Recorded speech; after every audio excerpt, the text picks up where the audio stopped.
welcome back to Hannah in the Kitchen. I'm Hannah and today we are going to make a very creamy broccoli cheese.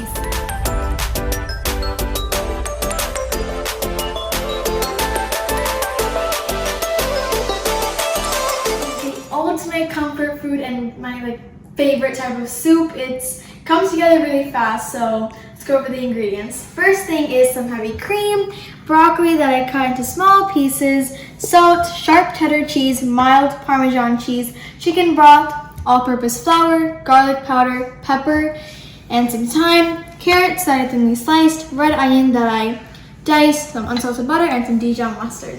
Let's get this stove so we can get started. Okay, so the very first thing we're going to do is get a Dutch oven or high soup pan on medium heat, and you're going to go ahead, let the pan get hot, and then add your butter and let that melt.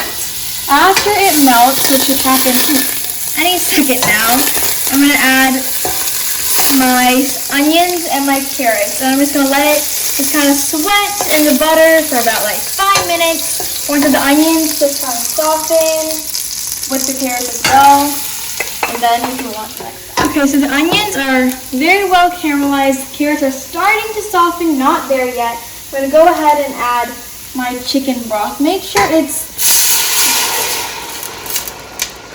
it's low sodium so that you can control the saltiness you want. So just gonna give this a nice mix, and I'm gonna let this come to a boil. I'm just gonna go ahead and add a good pinch of salt and my garlic powder, pepper, and my thyme. So these three go right in. Like that, just give it a nice, good garlicky flavor. I'm not using raw garlics right now. Because the garlic powder I'm using anyway has a really strong garlicky flavor. But if yours doesn't, just add 2 more cloves of fresh garlic. It'll do the job. So I'm gonna let this boil and come to a boil, and then we can move on to the next step. That is what you're looking for. It is at a really good boil right now. I'm gonna go ahead, wait.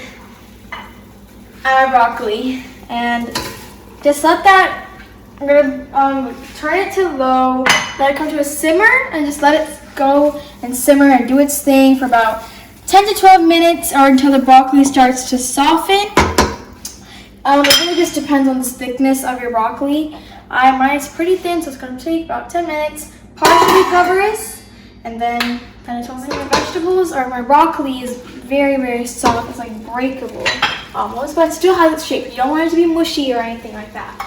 Carrots, still getting there. I'm going to use a strainer thingy and just take about half of the vegetables, leaving the excess chicken broth back in there.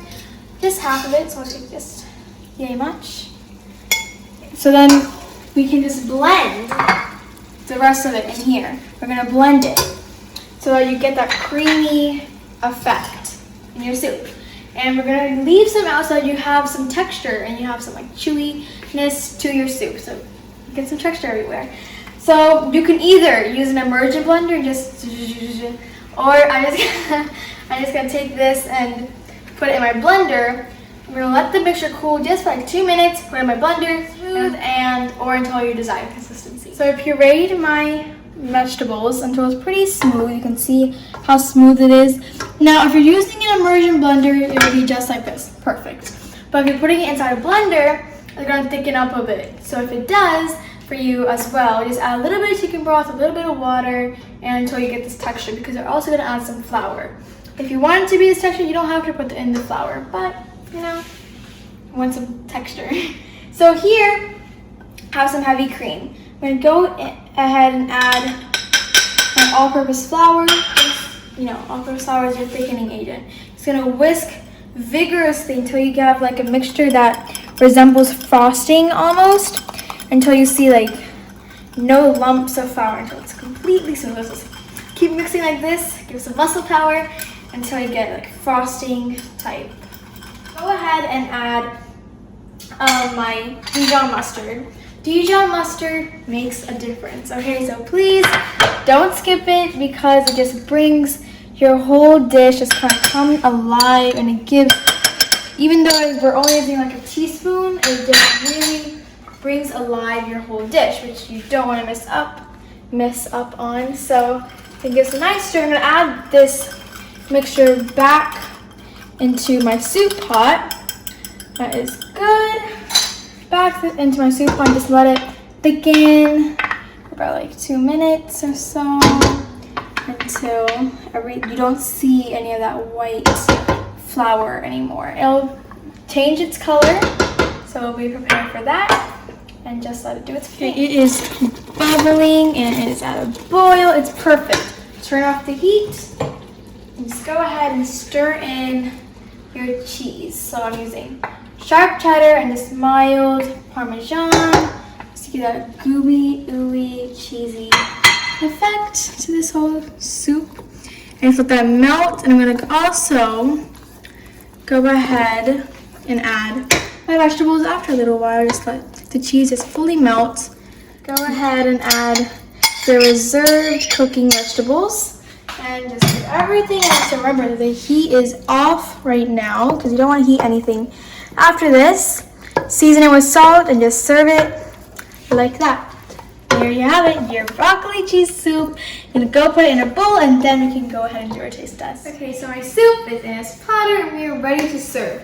And whenever you're going to serve this, make sure you put some extra cheddar cheese on top just to get that cheese pull effect. But for now, this is perfect. It's like creamy, even though you only had it like a half cup or like 1/4 cup of cream. It's perfection. It's very, very healthy for everyone, and it's something that you should try at least once in your lifetime. You will love it so much. I'm just gonna go ahead. And that is what you're looking for. Creamy goodness. And the vegetables really come through. It's very healthy for those who want a very healthy soup. It comes together very fast, and you know, this is a great appetizer. And just make sure to serve some bread with it for like dipping, and it's phenomenal. You will love it. Thanks again for watching this video. Make sure you like, share, and subscribe. And most of all, make sure you make this. You will love it, and I will never let you down. I hope you enjoyed spending time with me, and I'll see you next one. Bye.